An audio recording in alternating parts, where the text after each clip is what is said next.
1 John chapter 4, verses 16 to 21. We are going to do an expository approach today. So I'm excited about this one. Verse 16, and we have known and believed the love that God has for us. God is love, and he who abides in love abides in God, and God in him. Love has been perfected among us in this, that we may have boldness in the day of judgment, because as he is, so are we in this world. There is no fear in love, but perfect love casts out fear, because fear involves torment. But he who fears has not been made perfect in love. We love him because he first loved us. If someone says, I love God and hates his brother, he's a liar. For he who does not love his brother whom he has seen, how can he love God whom he has not seen? And this commandment we have from him, that he who loves God must love his brothers also. Pinamagatan ko po ang mensaheng itong love moves first. First. Dinudugtungan nyo kagad eh. Love moves first. Ang ganda po ng verse na binasa natin sa 1 John. Actually, kung titignan po ninyo ang context ng 1 John, ang 1 John po was actually written to believers like you and me.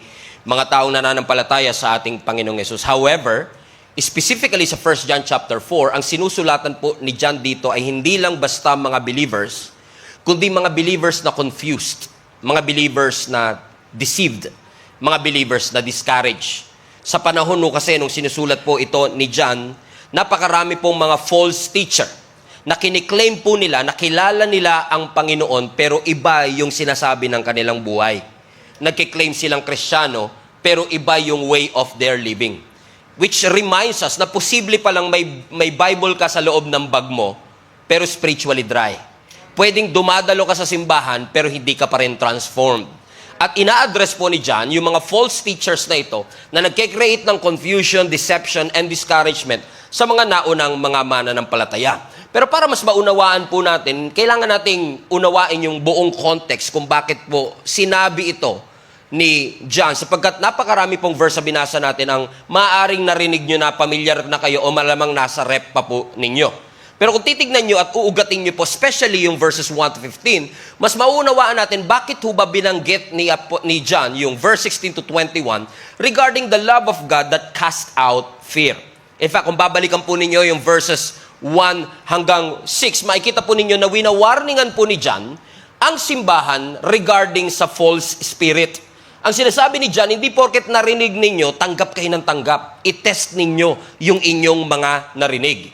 Sa verse 7 hanggang 15, nireiterate sa atin ni John na yung pag-ibig na nararamdaman ninyo, hindi inborn. Ang love, hindi human-born. Ang love nag-originate sa Diyos. Na kaya ka nakakapagmahal kasi may Diyos na nagmahal sa'yo. At kung kailangan mo ng pruweba, reference o pattern patungkol sa love na ito, tingin ka lang dun sa cross. Because the cross is a perfect representation of the love of God in each and every one of us. So sa 1 to 6, sinabi ni John doon, itest nyo ang spirit. Doon sa 7 to 15, ang sabi ni John, ang pag-ibig nag-originate sa Panginoon. And doon sa 16 to 21, yung 6 verses na binasa natin, ang sinasabi po ni John, sinamarize niya po lahat ng ito into one. So sabi niya sa verse 16, now that you have to test the spirit and love originates from the Lord. Ang sabi niya sa verse 16, and we have known and believed. Highlight that part, known. Ang sabi ng Bible, and we have known. Question, sino po sa inyo nakakaalam na mahal kayo ng Diyos? Do you know that God loves you? Now, iba po yung memorize mong mahal ka ng Diyos. Iba po yung nire-recite mong mahal ka ng Diyos. Iba po yung head knowledge na alam mong mahal ka ng Diyos. Pero iba yung known. Ang tanong ko ulit, alam mo bang mahal ka ng Panginoon?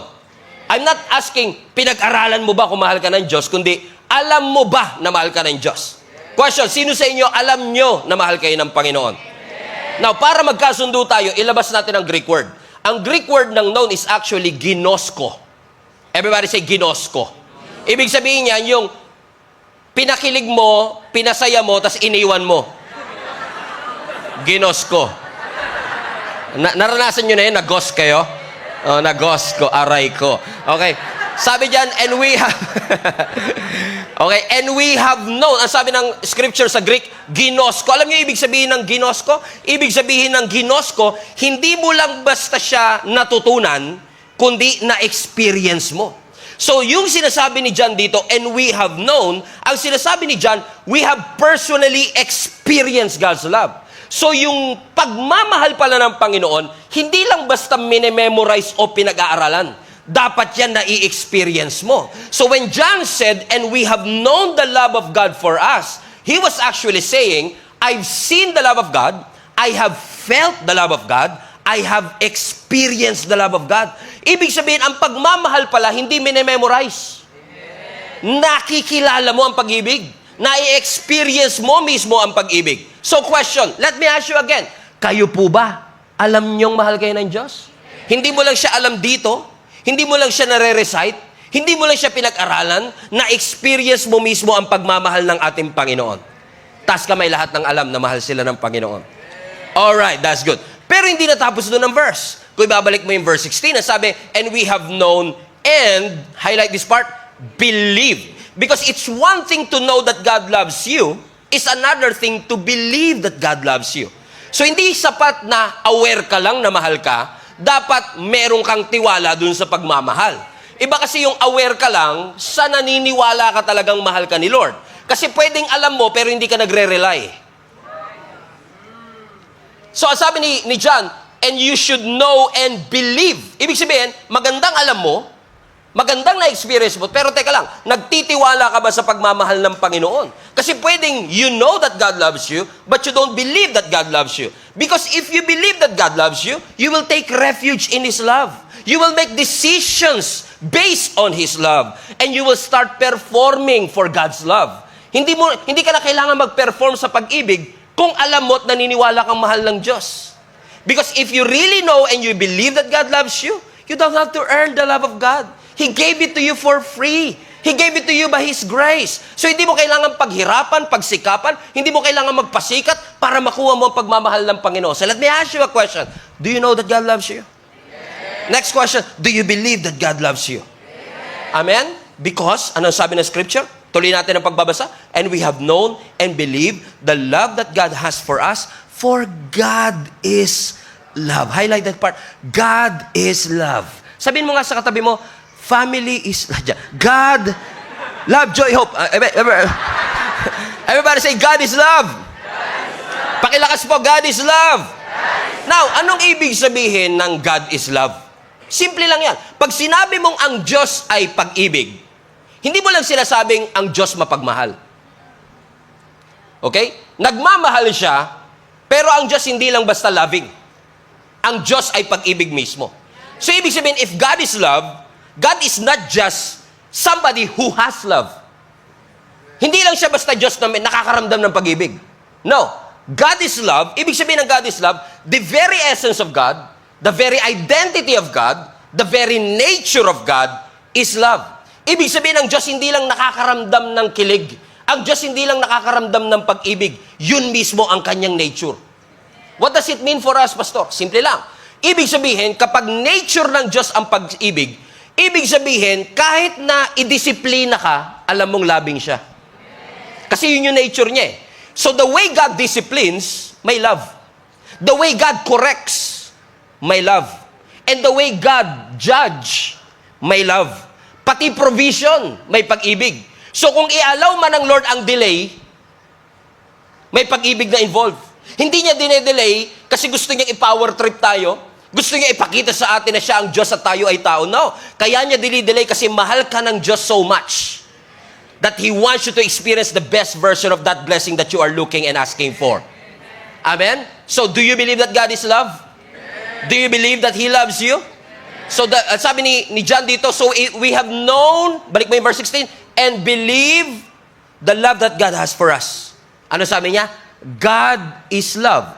Let's continue the reading. Everybody. And He, highlight this part, who abides in love, abides in God, and God in Him. Ano ibig sabihin nito? Pag sinabi mong abide, ibig sabihin remain. Pag sinabi mong abide, manatili. You stay connected with that love. Why is that important?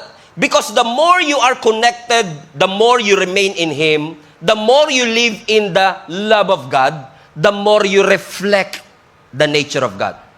So it's clear, God's nature is love. So kapag ang Diyos nagpala, may pagmamahal, pero kapag ang Diyos nagdisiplina, may pagmamahal din. Kapag ang Diyos nag-correct, may pagmamahal din. Yun ang nature niya. And the more you spend time with Him, the more you remain in Him, the more you are connected to Him, nagiging loving ka rin. Yung hindi marunong magmahal, natututong magmahal kasi laging katabi yung Diyos na pag-ibig. Naunawaan nyo? May mga kaibigan ba kayong laging negatibo? Mahirap magkaroon ng kaibigan ganon? Kasi pag kaibigan mo pessimist o negatibo, sa mga positibo kasi lahat ng problema may solusyon.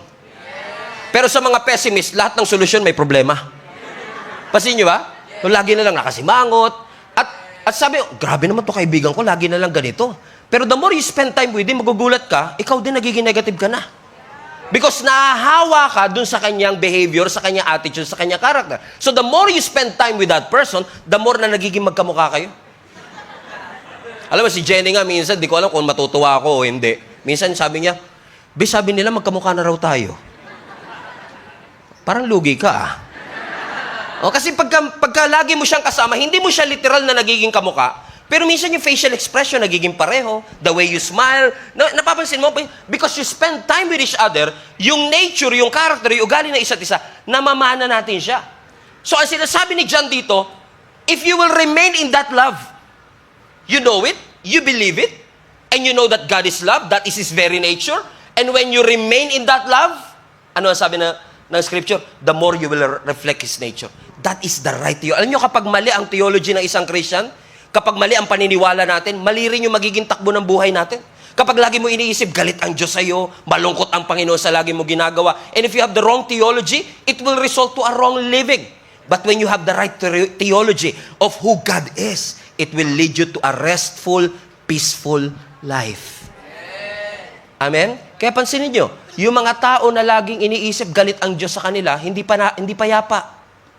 Hindi panatag. Kasi parang pakiramdam mo, lagi ka hinahunting ng Panginoon. You are not confident about His love. That His love for you is not based on what you've done, but based on what Jesus has done for you and for me. So, sinasabi ni John dito, ang Diyos pag-ibig, nature niya ang pag-ibig, so mag-remain ka sa Kanya. At siya'y magre-remain sa iyo. And what will happen if we remain in Him? Let's continue reading. Verse 17. So as we live in God, kapag namuhay ka, dito sa Diyos na ito na pag-ibig, highlight this part, our love grows more perfect. So kapag nag-i-stay ka, lagi mo kasama ang Diyos na pag-ibig, yung love na yan, dahil katabi mo siya lagi, nahahawaan ka ng nature ng love, lumalago ngayon yun. And as you grow in that love, watch this, you will become more like Jesus. Mas nagiging kamukha mo ang Panginoon. Bakit? Nagmamature. Everybody say grow. So yung pag-ibig, hindi lang basta salvation na love, nararamdaman mo ang Lord, ibang magmahal. That even in the pain, He's there. Even in your challenges, He's there. In the storms of your life, He's there. Nag-grow yung pag-ibig mo, yung perception mo about God's love, nag-i-improve. So ang sinasabi ng Scripture, kapag nag-grow ka doon sa pag-ibig na yon, mas lalo mo nagiging kamukha ang Panginoon. Katunayan lamang, mga kapatid, na ang tunay na maturity ay hindi natin masusukat sa lakas ng prayer. Hindi porket malakas manalangin, mature. Hindi porket mataas ang kamay kapag praise and worship, mature na kagad yan. Hindi porket nag-i-speaking in tongues, mature. Hindi porket may giftings, may wisdom, may knowledge, hindi yun ang sukatan ng maturity. Ano daw po ang sukatan ng maturity? Love. Yung mga taong marunong magmahal. Kasi kahit gano'n kataas ang kamay mo during worship, kung hindi mo kayang mahalin ang mga tao sa paligid mo, how can I be sure that God's love is really in you? Amen? So, paano yun mangyayari? Nung una, ikaw lang nakakatanggap, pero nung lagi mo siyang nararanasan, nag-grow yung pag-ibig na yon, lumalabas yung pag-ibig na yon. May epekto yung pag-ibig pag naranasan. May epekto yung pag-ibig, hindi lang pag-tsuri, kundi experiential. Naranasan mo mismong mahal ka ng Diyos. And what will happen? When that love grows, let's continue reading, verse 17. As we live in God, our love grows more perfect. Everybody read. So, ano ibig sabihin ng so? Kaya nga, so we will not be afraid on the day of the judgment. My goodness. Now, especially here, mababasa natin sa mga next verses na, perfect love cast out fear. And usually, ang part na yan ng scripture, lagi yan nilalagay sa jeep, o kaya sa ref, o kaya sa wall. Kaya pag natatakot ka, it's the love that casts out fear. But what kind of fear? Fear of snakes? Fear of heights? Fear sa katabi ko? Fear of losing? Fear of the future? Fear of death? What fear? Based on the context, it's not even the fear of heights or anything that we are afraid of. The context is so simple. Ang sinasabi ng scripture, ganito. You should know the love of God. You should believe in the love of God because God is love. That is His nature. And when you realize His nature, you will grow into maturity with that love. At pag nag-grow at nag-mature yung pag-ibig mo na naranasan mo sa Diyos, nawawala yung takot mo sa judgment. So if you fear judgment, if you fear the second coming of Jesus Christ, do you remember our topic last Sunday? About the second coming, the King is coming. What are the three things that we should look for? Look what? Look back. What else? Look around. Number 3, look ahead. Why? Because as a Christian, we should be excited sa muling pagbabalik. So kapag hindi ka na-excite sa pagbabalik ni Lord, ibig sabihin may fear. So when there's fear, ibig sabihin you don't really realize the love of God in your life. Because apparently, sinasabi ni John, the more you grow in that love, nawawala unti-unti yung fear mo sa judgment. Ibig sabihin, when the love of God grows in your life, it makes you confident, not because of your own strength.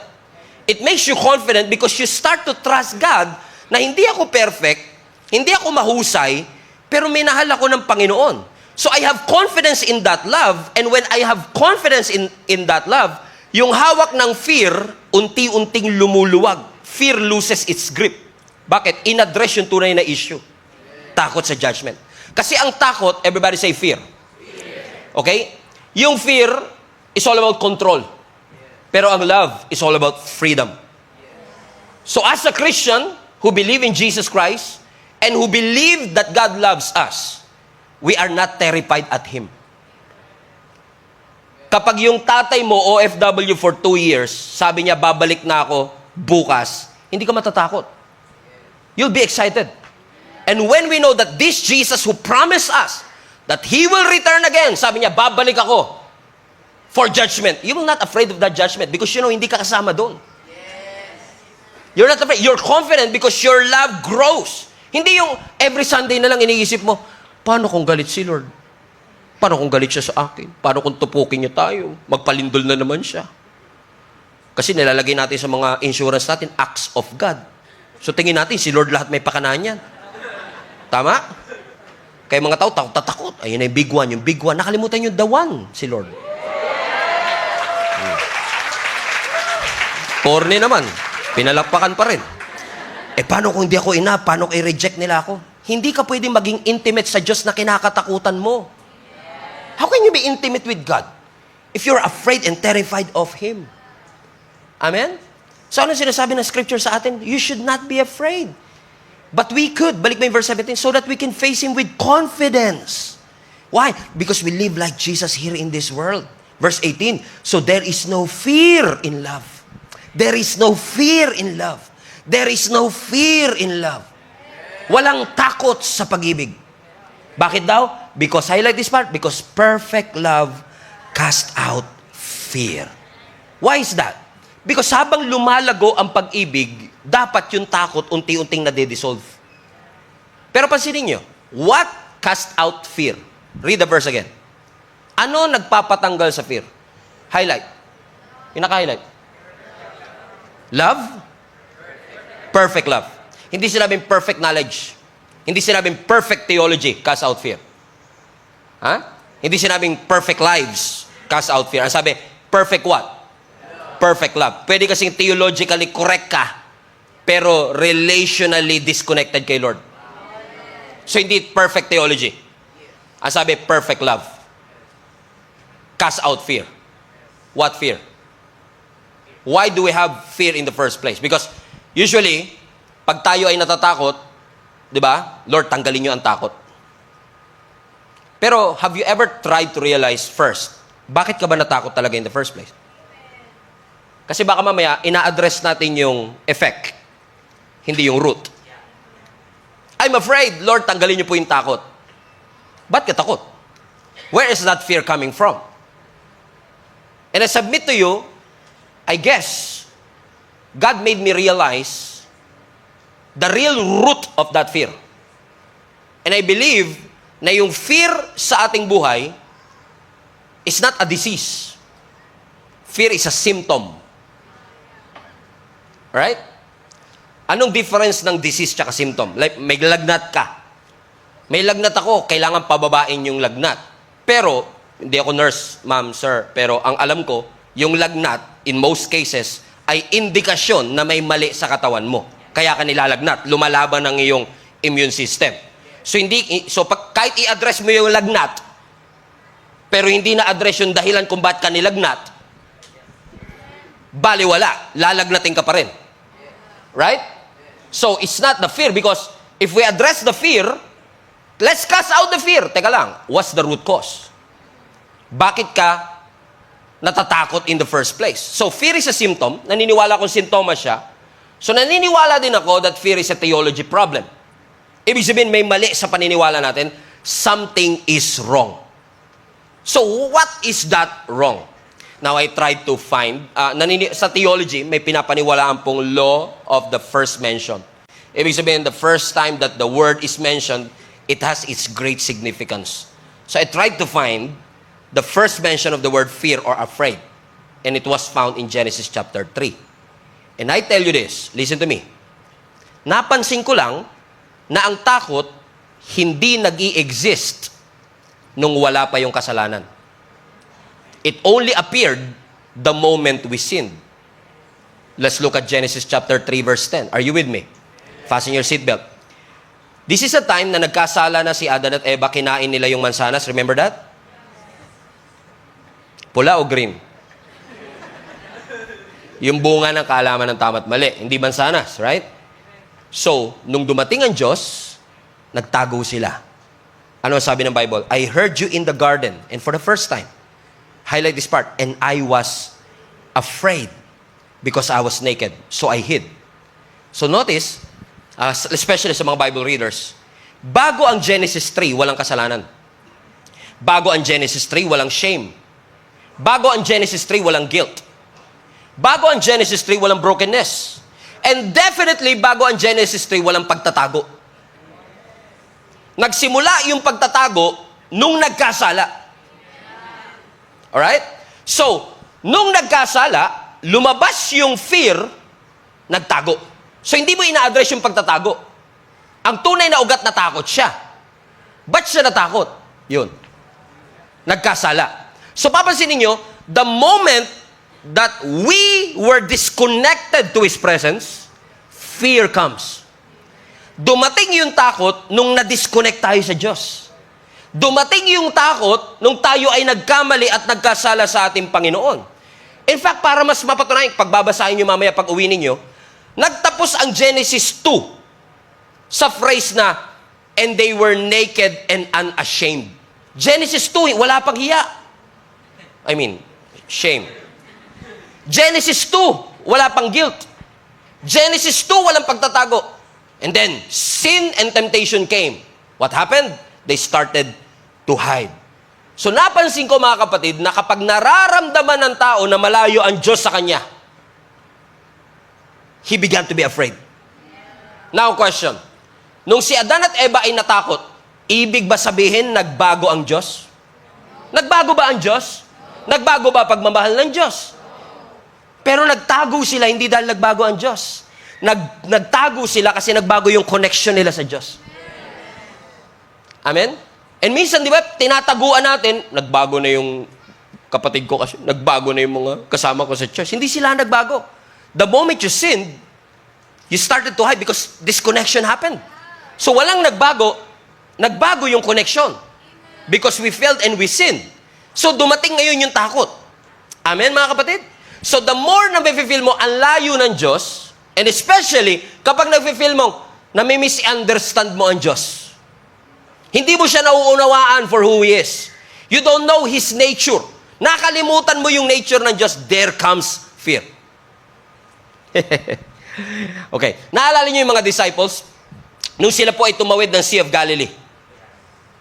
At nasa gitna ho sila ng dagat. Natakot sila. Saan? Sa bagyo. Dumating si Jesus, naglalakad sa ibabaw ng tubig. Natakot sila kay Jesus. Dahil parang multo. Remember that? Pero naalala nyo rin, nung pinatigil ni Lord ang bagyo, natakot pa rin yung mga disciples. Wala nang bagyo, pero takot pa rin sila. Kanino? Kay Jesus. Kasi sabi nila, sino to? They started to be afraid. Alam mo kung bakit sila natakot? Nakakalimutan nila kung ano nature ng Diyos. Hindi sila matatakot in the first place kung naalala nila, si Lord storm stopper. Na yung Diyos na sinasamba nila, nakakapagpahinto ng bagyo. Na yung Diyos na kasama nila is the one who spoke the universe into existence. Pero the moment na ma-misunderstood mo ang Panginoon, matatakot ka. Kaya ano sabi ni Lord? Don't be afraid. Ano sunod? It is I. Ibinalik ni Lord yung mindset. Nakalimutan niya. Teka lang, ako ito.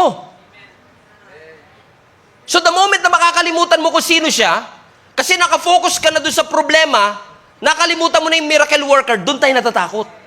Takot ka doon sa cancer, nakalimutan mo yung Diyos na lumikha ng katawan mo, nakabisado lahat ng cells ng iyong katawan na pwedeng utusan ng lahat ng cells ng katawan mo to put into order. And the moment you lose that sight of who He is, there comes your fear. Takot ka sa utang, nakalimutan mo siya provider. Amen? So natatakot tayo kasi nakakalimutan natin kung sino siya. And the moment you forget who He is a sign already. You are disconnected. And the moment we are disconnected with our sin, fear comes into our heart. Kaya wag natin sabihin, misa kasi inisip natin ang fear personality natin. Halimbawa, takot ka na naman. Intindihin mo na lang, ganito lang talaga ako eh. Matatakutin ako eh. Hindi. Fear is not a personality issue. Fear is a presence issue. Dahil wala yung presensya ng Diyos, nakalimutan natin kung sino siya, doon nagsisimula ang takot.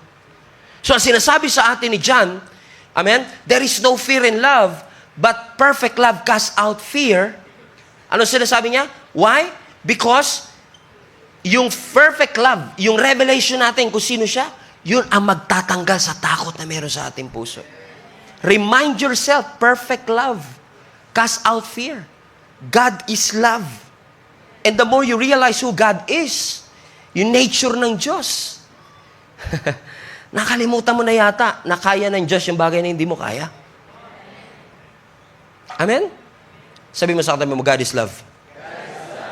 Family is love. Love, joy, hope. Wake me up inside. Okay. Verse 18. Let's go back reading. There is no fear in love, but perfect love casts out fear because fear involves torment. Are you enjoying this so far? Are you enjoying this so far? Yes. Now, next. Let's continue reading. But he, highlight this part, who fears has not been made perfect in love. That's a strong phrase right there.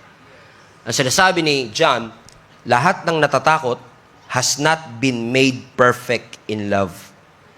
And I've preached about this text so many times. I've read this text so many times, and I've never seen this the way God showed it to me. Na sinasabi ni John, lahat tayo na natatakot, kaya may takot sa ating puso because we have not been made perfect in love. What does it mean? Ibig ba sabihin, Pastor, kapag nakakaramdam ka ng takot, hindi ka na Christian? No. Ibig ba sabihin, kapag nakakaramdam ka ng takot, mahina ka? No. Ang sinasabi ni John, kung ikaw bilang Kristiyano ay dominated ng fear, it only means one thing. You have no revelation about the genuinity and authenticity of the love of God. Ibig sabihin, kaya tayo natatakot kasi hindi natin tunay na naiintindihan yung pag-ibig ng Diyos. Nami-misunderstood natin yung puso ng Diyos. That God loves you no matter what. Whatever you've done, whatever mistake that you've done, whoever you are, ang love ng Lord sa'yo unconditional. At kaya ka natatakot kasi feeling mo ang love ng Lord sa'yo conditional.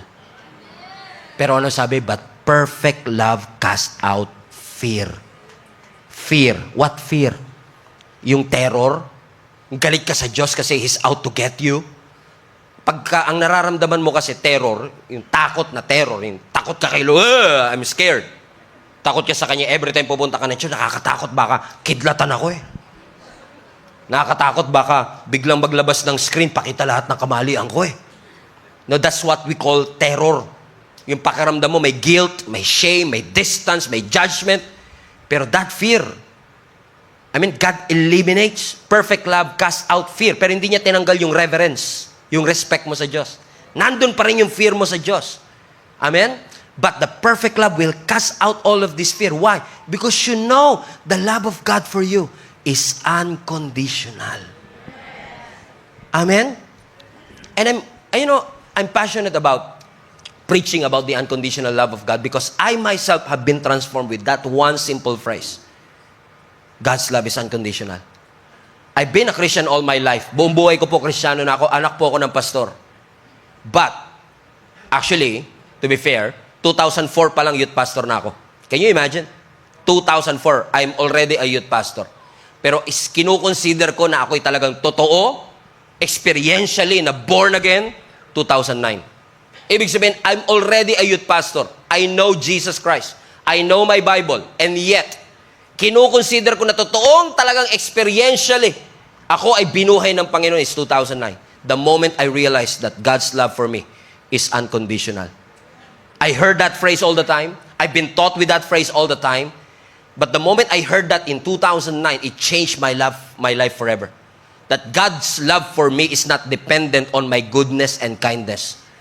God's love for me is unconditional. Walang binabasing kondisyon. Pagmamahal na wagas. Pagmamahal na hindi nagbabago. Naalala ko nung high school ako, alam naman na to ni Jenny. Buti na lang wala siya today, this service. Okay, baka nasa toilet. Samantalahin na natin, okay? Nung high school ako, meron akong crush. Hindi siya. Okay? At yung crush ko na to, gusto ko sanang ligawan na kahit alam kong hindi advisable, alam kong mali kasi mas maganda, magtapos ka muna ng pag-aaral, di ba? Pero alam niyo naman ng mga kabataan ngayon, marupok tsaka mapusok. Okay? Sabi ko, parang gusto ko magtapat ng aking, intensyon na siya ay ligawan. Ita-timing ko para romantic JS prom. Yan. Sino sa inyo nakaranas kayo ng JS prom dati? Das naman. Di ba? JS prom natin. Di ba sa JS prom merong cotillion, yung tinatawag na cotillion? Sino sa inyo party kayo ng cotillion? Taas kamay. Ako po. Mag-re-evaluate po kayo, self-evaluation. Kasi na-realize ko yung mga sinasama nila sa cotillion, may mga itsura eh. Oo. Kasama ako.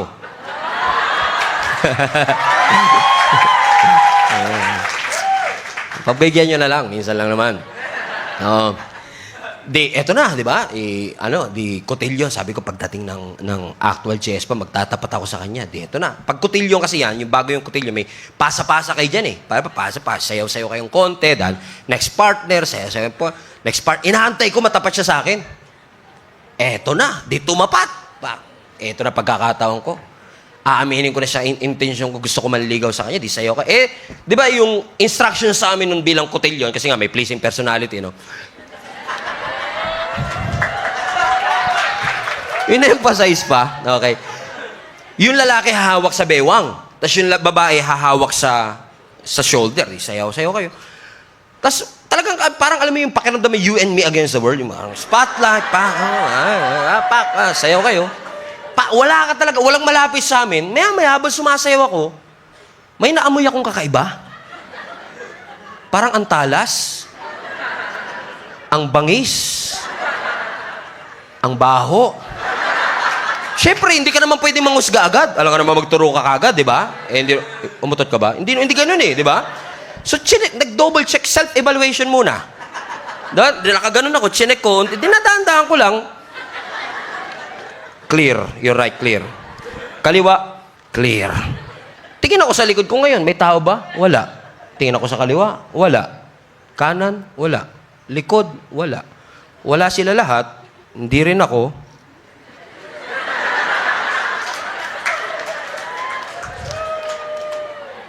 Siya yun. Pero alam mo, hindi ko siya crush noon dahil, crush ko siya noon kasi maganda, matalino, mabait. Wala yung amoy Wala yung amoy doon sa listahan. Pero alam mo, the moment na naamoy ko, lahat ng tatlo nawala. Expelled lahat. Because the amoy will cast out all your...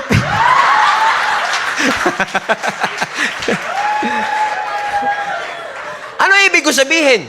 Kasi yung pag-ibig na conditional sa amoy, makakalimutan mo lahat. Pag sinabi mong unconditional, hindi siya nakabase anong amoy niya. Amen? Hindi nakabase kung ano amoy ng paa niya. Wala kang pakialam sa amoy. Kasi tunay siyang pag-ibig. Kasi ang pag-ibig unconditional. Naunawaan niyo yung sinasabi ko, mga kapatid? Amen? So gusto ko lang kayong i-remind na kung yung pag-ibig nyo nga sa asawa nyo, ganun din eh.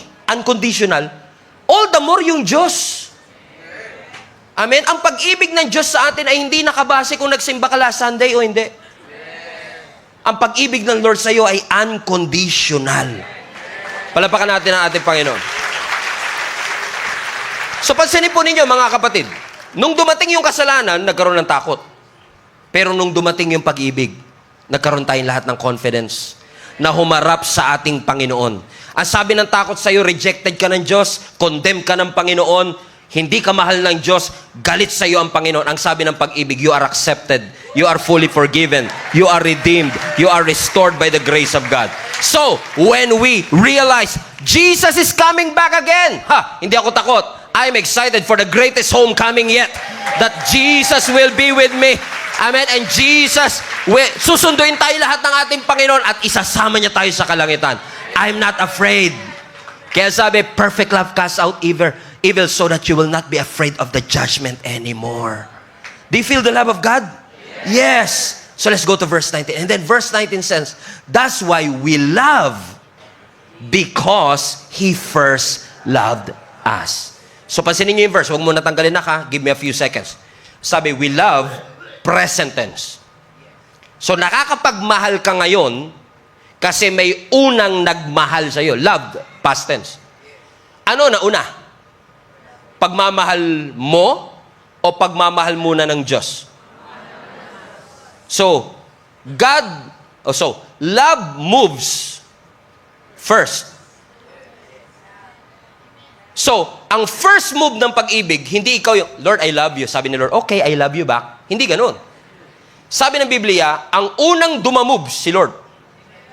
Ang unang nag-express ng pagmamahal, si Lord.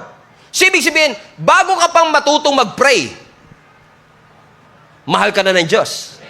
Bago ka pa matutong mag-worship, minahal ka na ng Diyos.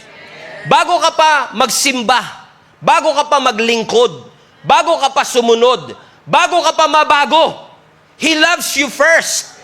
And then, you respond back. Kaya ka nagre-respond kasi una mo siyang naranasan.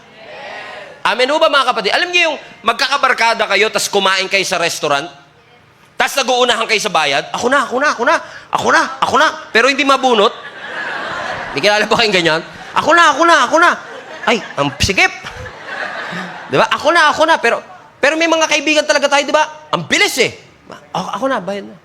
Tapos ikaw guilty ka kasi, naranasan nyo ba yun? O masaya kayo lagi pag nililibre. May time kasi ganun ako, yung parang ako na minsan nag-aya, tapos ako pa lilibre. I feel bad about it. Parang feeling ko, ba't ikaw nagbabayad, ako nag-aya sa'yo? So I feel bad about it. Tapos lagi ko sasabihin, pag binayaran niya na, sa sobrang natatouch ako, sabihin ko, uy, next time ako naman. So bakit? Kasi may nauna, at dahil natouch ka doon sa gesture, sabi mo, next time ako naman. That's exactly what happened to us. Sobra kang minahal ng Panginoon, as messed up as you are, as limited as you are, in your hopelessness and helplessness, na sinasabi mo, Lord, sobra naman yung pagmamahal mo sa akin. Allow me to love you back. Kaya sabi ng psalmist, what can I render to the Lord for everything that He has done in my life? Grabe kasi ang Lord eh.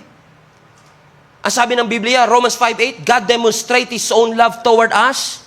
Basa, highlight this part, that while we were still sinners, namatay si Jesus, hindi nung perpekto ka na.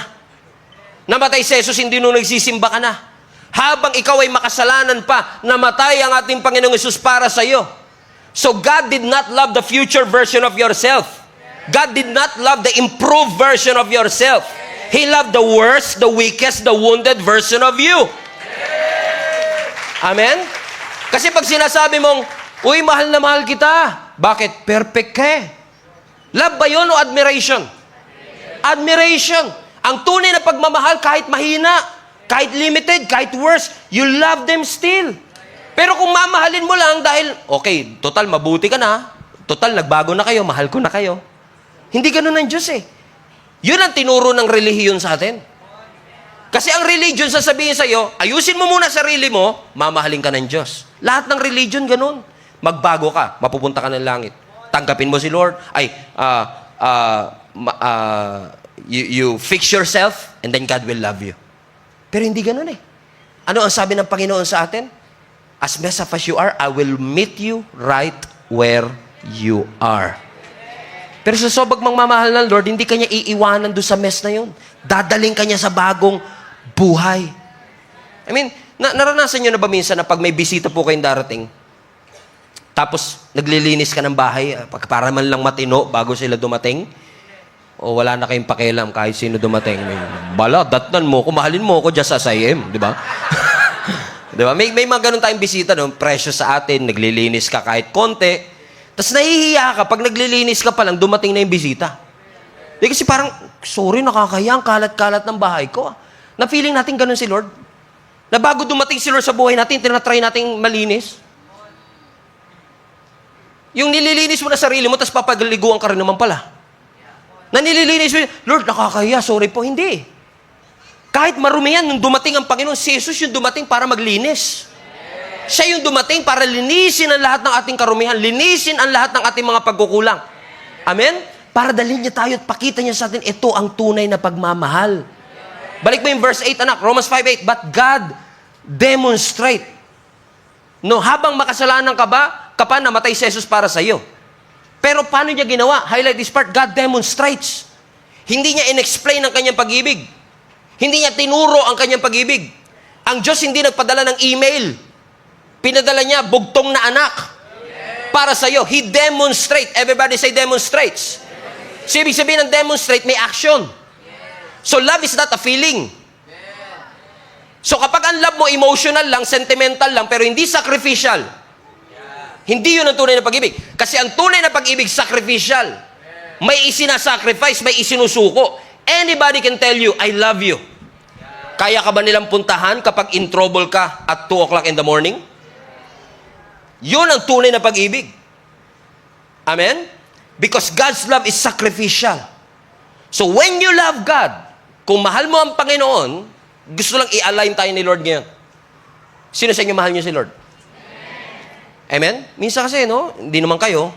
Minsan sabihin natin, Lord, nagsimba ako, baka naman plus 3 points ako sa langit niyan.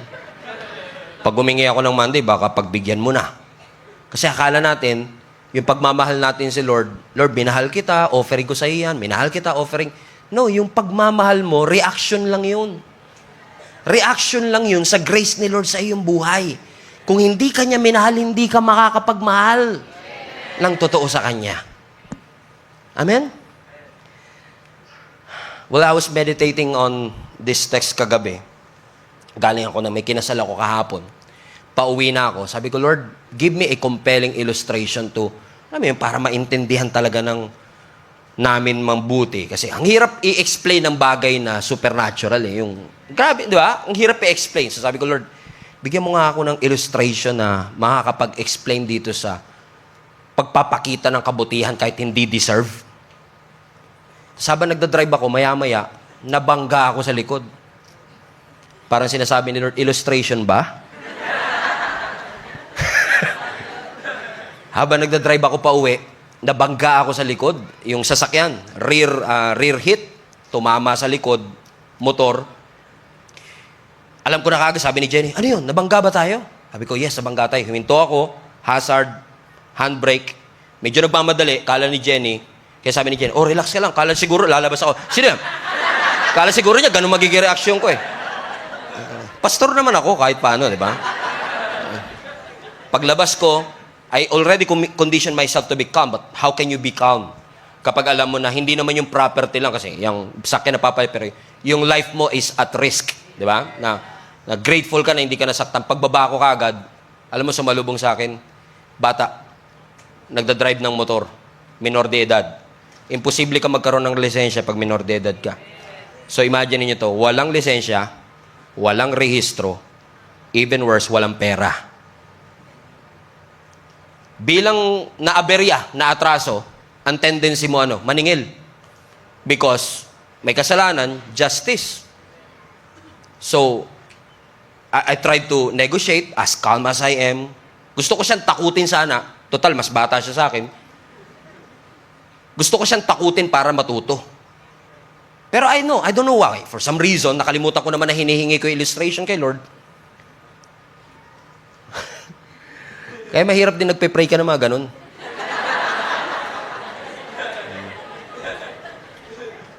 Imbis na takutin ko siya para matuto, parang ini-impress ni Lord sa akin, mahalin mo. Para magbago. Lord, deserve niya yung galit. Lalo ako, hindi ako naturally patient. Kinakalculate ko pa lang yung inconvenience that it would cost me. Kahit pa sabihin mo may insurance, di ba? Inconvenience pa rin siya sa'yo. Pero nung tinanong ko siya, bakit ka ba nagmamadali? Kasi po, yung kapatid ko po dinala sa ospital. Siyempre, natural thinking ko, nag-iimbento siguro to. Para makalusot. Ako naman na skeptical, sige, bilisan natin. Susundan kita. Sinundan ko. Totoo nga. Na-ospital. Kaya pala madaling-madali. Kasi na-ospital yung kanyang kapatid. Mas lalo ako na-compel at that time to, hindi ako laging ganito, but is it as if God wants to remind me that is who I am before Him? Walang lisensya, walang rehistro, walang-wala. Helpless, hopeless, and yet God demonstrates His love. As much as I want to punish Him, pagalitan siya, sabi ko kailangan matuto pa rin ng accountability na hindi porket napalagpas, isipin niya, he can always get away with sin because you can never get away with the sin. Never. Lahat ng kasalanan, lahat ng decision may consequence. Right?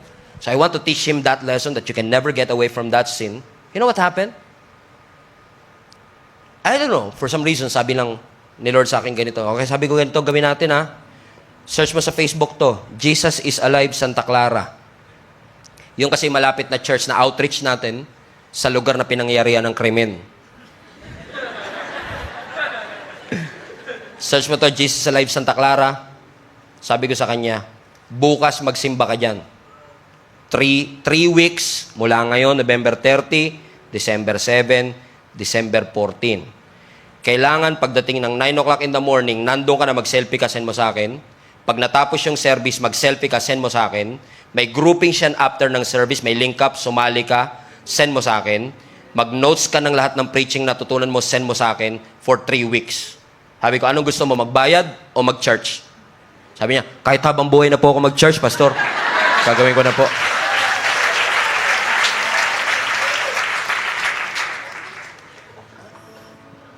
Sabi ko nga kay Lord, totoo nga naman, how can I preach God's love if I'm not able to show it to other people?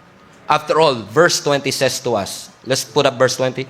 If someone says, kung sinasabi mo mahal mo ang Diyos, pero hindi mo kayang mahalin ang iyong kapwa, you're a liar. Strong words. Sinungaling ka kasi ang sinasabi ni Lord. Yung kapwa mo nga, nakikita mo, nahahawakan mo, nakakamayan mo, hindi mo mamahal, tapos sasabihin mo, yung Diyos na hindi mo nakikita, invisible na mamahal mo. Sabi, sinungaling ka. Ano sinasabi ni Lord? Ang tunay na pag-ibig pinapatunayan. If you claim to be a believer of Jesus Christ, you need to what?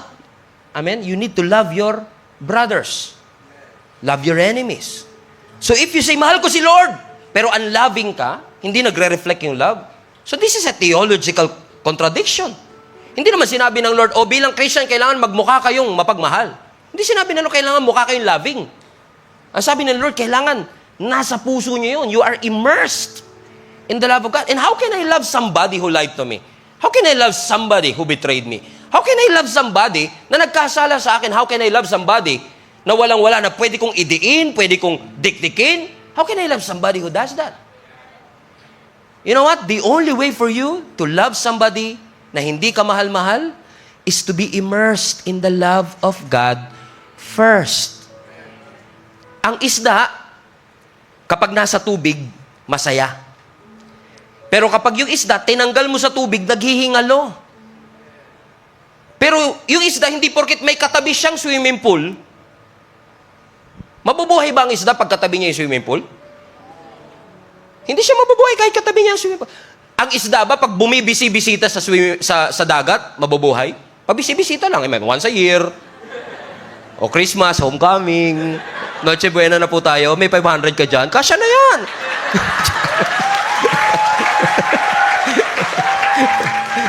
I mean, hindi pwedeng pabisi-bisita ka lang. Hindi porket may dala kang may nakita na ba kayo isda na may dalang isang timbang tubig? Nabuhay siya? Wala. Hindi mabubuhay ang isda pag may dala siyang tubig. Pagkatabi niya ang tubig.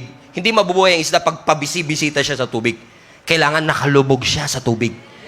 Kasi yung paglubog mo sa tubig, yun ang magbibigay sa iyo ng hininga. Ang isang Kristiyano na pabisi-bisita lang, nagiging labing lang once a year, may dalang pagmamahal kunwari, katabi lang ang mga tao nagmamahal, hindi yun. Walang life doon. Ang tunay na pag-ibig, pag-immerse ka sa pagmamahal ni Lord. Kasi pag wala ka kay Kristo, pag natanggal ka kay Lord, katulad ng isda, tanggalin mo sa tubig, hihingalin. Ang isda, tanggalin mo sa tubig, mag-aagaw buhay. Ang Kristiyano na walang Diyos, o ang isang tao na walang Diyos sa kanyang buhay, masusuffocate. Ang isang Kristiyano na wala ng devotion kay Lord, masusuffocate. Kaya mapapansin mo, nagsisimba pa pero walang gana, walang peace, walang direksyon, walang wisdom. Humihinga pa, pero suffocated. Mabilis ma-offend, madaling matrigger, madaling matakot, madaling mag-worry, nangingisay. Walang stability, walang focus. Bakit? Drained lagi.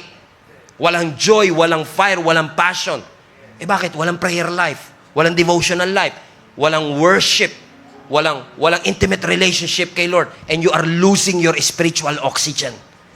That's why you need to be immersed always with the love of God. Because this love that I'm preaching to you is the love that you need so that you will be able to love others unconditionally too. Amen?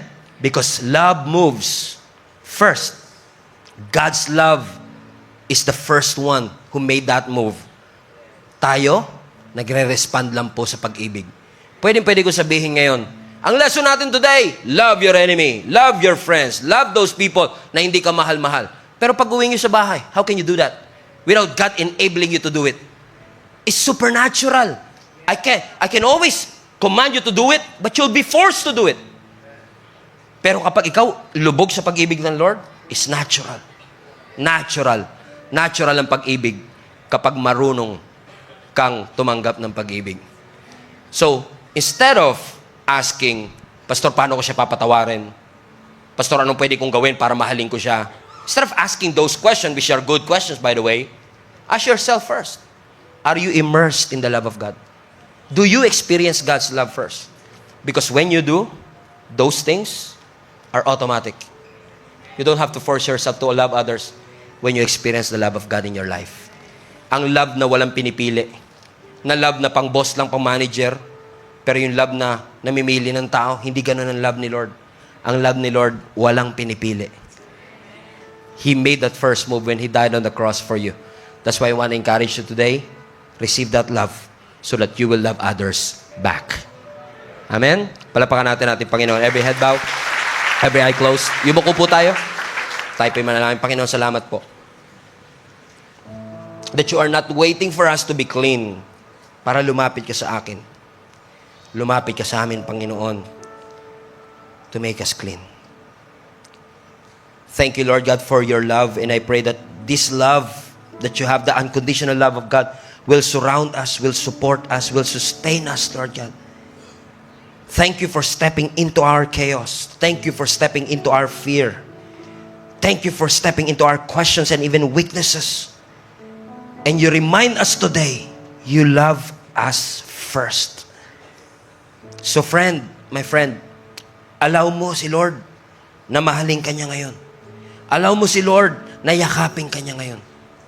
So that you will be able to experience, so that you will know and believe that God loves you so much. Experience that love. God is with us today, I believe, and He wants you to be immersed with His love for you. We honor you, Lord Jesus. Thank you for what you've done on the cross. Thank you for your grace. Thank you for your mercy. Thank you that you gave your Son, Jesus Christ, for us, that you came from heaven unconditionally to show us your love. Thank you, Lord Jesus Christ.